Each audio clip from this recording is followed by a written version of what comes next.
𝐓-𝟏𝟎🟓, Vietnam was the right place at the right time. Even during their service life up to that time, there had been continued problems with reliability, and as recently as 1962, they had all been grounded.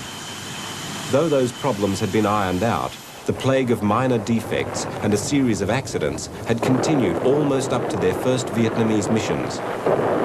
But the thuds in Vietnam were to earn a completely different reputation as reliable and durable aeroplanes. They also earned a fearsome reputation as weapons. The importance of the Thunder Chief in Vietnam can be simply indicated. During the first 5 years of their involvement there, they flew an amazing 75% of all USAF attack missions.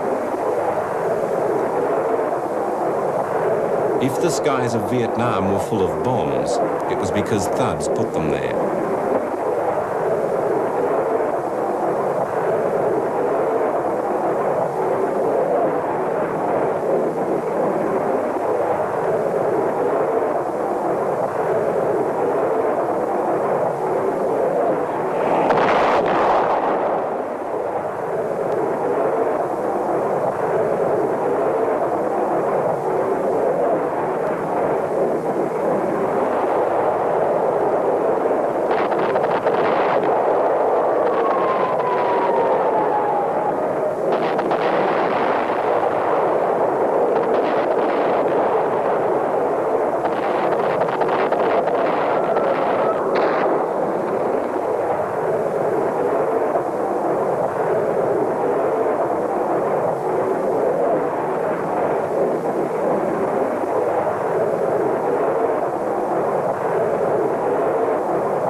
From March 1965, increasing numbers of airstrikes were made on North Vietnam.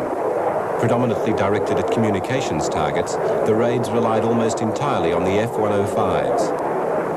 The planes would heave themselves into the air with their loads of bombs and head for a rendezvous with a tanker near the North Vietnam border. For with the level of external stores they were carrying, and the way that, increasingly, they had to fly flat out all the way across Vietnam rather than cruising to and from the target, their range had been cut considerably, and even with full tanks, the journeys didn't leave much to spare. Then they flew on into hostile airspace.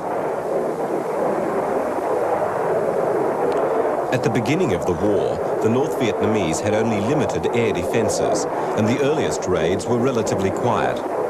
Soon, however, supplies of anti-aircraft artillery, surface-to-air missiles and MiG fighters began to multiply, and the raids were flown into the teeth of the most intense air defense system ever tested in warfare.